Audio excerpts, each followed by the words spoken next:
ಲಕ್ಷಾಂತರ ಮಕ್ಕಳ ಇವತ್ತು ದಿವಸ ಭವಿಷ್ಯತ್ ಹಾಳಿದಾಗಿದಾಗ ಅನೇಕರು ಪ್ರಾಣ ಕಳ್ಕೊಂಡಾಗ ಎಷ್ಟು ಮಾನಸಿಕ ಒತ್ತಡ ಆಗ್ತದೆ. ಎರಡನೇ ಸಲ ಪೇಪರ್ ಬರೀಬೇಕು, ಅನೇಕರು ಪ್ರಾಣ ಕಳ್ಕೊಂಡ್ರಲ್ಲ, ನಮ್ಮ ಮಕ್ಕಳು ಪ್ರಾಣ ಕಳ್ಕೊಂಡಿದ್ರೆ ಇದೆಲ್ಲವೂ ಕೂಡ ಭಾಳ ಅಸಹ್ಯಕರ ಕೆಲಸ ಇದೆ. ಸರ್, ಈ ಹೋರಾಟ ರಾಜೀನಾಮೆಗೆ ಸೀಮಿತ ಆಗುತ್ತಾ ಅಥವಾ ಪಕ್ಷ ನಿರ್ಧಾರ ಮಾಡ್ತದೆ? Okay, thank you sir. ಭಾಳ ಜಲ್ದಿ ಇವರು ಆ ರಾಜೀನಾಮೆ ಕೊಟ್ಟರು. 47 ದಿವಸ ಇಷ್ಟೆಲ್ಲ ಆದಮೇಲೆ ಈಗ ಇವರು ರಾಜೀನಾಮೆ ಕೊಡುವಂಥದ್ದು ಮಾನ ಮರ್ಯಾದೆ ಇಲ್ಲ ಇವರಿಗೆ. ಇಷ್ಟೆಲ್ಲ ಹೋರಾಟ ಆಗಿ ನೀಟ್ ಕ್ವಶನ್ ಪೇಪರ್ ಲೀಕ್ ಆಗಿ ಒಂದನೇ ಸಲ ಸುಮಾರು 22 ಲಕ್ಷ ಜನ ಅಪೀಲ್ ಆಗಿದ್ರು, 21 ಲಕ್ಷ. ಎರಡನೇ ಸಲ 1.5 ಲಕ್ಷ ಜನ ಕಡಿಮೆ ಕೂತರು.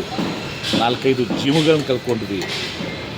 ಪ್ರಧಾನಮಂತ್ರಿ ಮೋದಿ ಅವರು ತತ್ಕ್ಷಣ ಇವತ್ತು ದಿವಸ 24 ಗಂಟೆ ಒಳಗಡೆ ಅವ್ರನ್ನ ತೆಗೆದುಹಾಕಿ ಎಲ್ಲರ ಜೊತೆ ಕರೆದು ಮಾತನಾಡಿ ಎಕ್ಸ್ಪರ್ಟ್ಸ್ ಕರೆದು ನಮ್ಮ ಟ್ರಿಪಲ್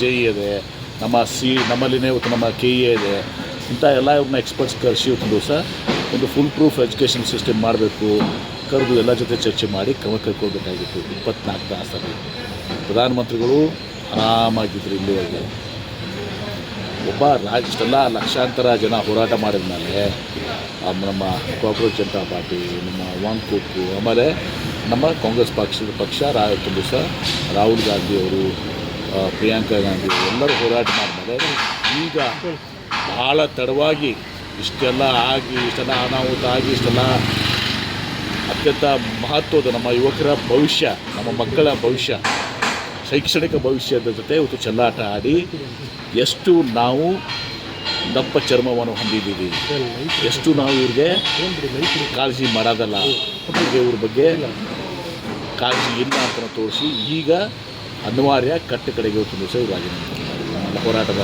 ಫಲ ಇವತ್ತು ದಿವಸ ರಾಜೀನಾಮೆ ಕೊಟ್ಟಿದ್ದಾರೆ. ಇದು 24 ಗಂಟೆ ಒಳಗೆ.